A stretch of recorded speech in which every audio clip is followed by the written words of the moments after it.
আজকে মানুষ উদয়স্ত খাচ্ছে কিসের জন্য? এই পেটের জন্য, অর্থাৎ পেটের জন্য, অর্থাৎ ক্ষুধা নিবৃত্তির জন্য উদয়স্ত খাচ্ছে।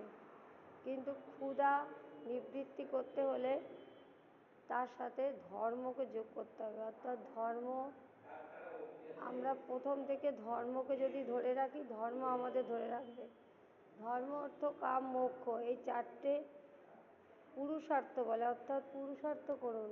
পুরুষার্থ বলতে কষ্ট করা। পুরুষার্থ মানে বসে বসে বাবার সম্পত্তি বসে বসে ধ্বংস করার পুরুষার্থ না। পুরুষার্থ হচ্ছে বাবা যা দিয়ে গেছে সেটাকে ধরে রাখা। অর্থাৎ আমাদের বাবাকে পিতামাতা বন্ধু সখা এই মহাপ্রভু, তিনি আমাদের এই গোলকে প্রেম দিয়ে গেছেন, হরিনাম মহামন্ত্র দিয়ে গেছেন।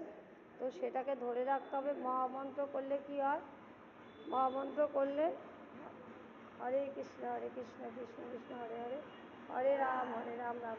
আত্মার খোরাক, দেহের খোরাক যেমন ক্ষুধা তৃষ্ণা পেলে যেমন খায়, আত্মার খোরাক হচ্ছে এই হরিনাম।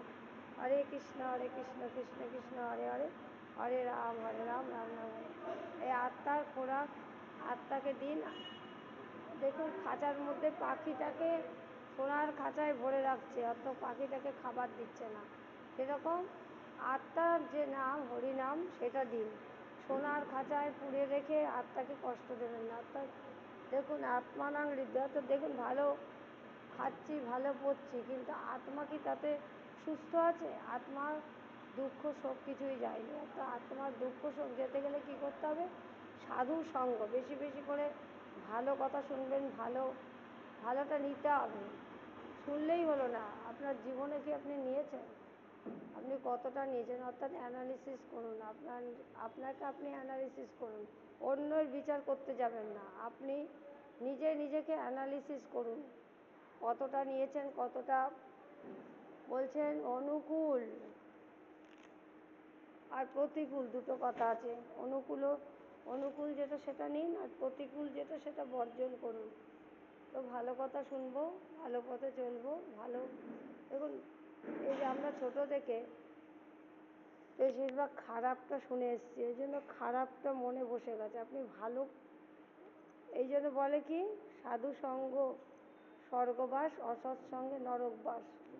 অর্থাৎ সাধু সঙ্গ করুন, সাধুদের মহাত্মা, এই যে সাধুরা বেঁচে আছে, তারা আলক্ষ্যের মধ্যে আছে, জানবেন না যে তারা শুনছেন না, তারা সব শুনতে পাচ্ছেন। এই যে সাধু মহাত্মা সব দেখছেন, এনারা বেঁচে আছেন, এনারা তাদের কর্মের মধ্য দিয়ে বেঁচে আছেন। তাদের মৃত্যু বলে কিছু নেই। আত্মার মৃত্যু হয় না, আত্মা অমর। অর্থাৎ আত্মার নাম করুন, হরিনাম করুন, সৎসঙ্গ করুন। রাধে রাধে।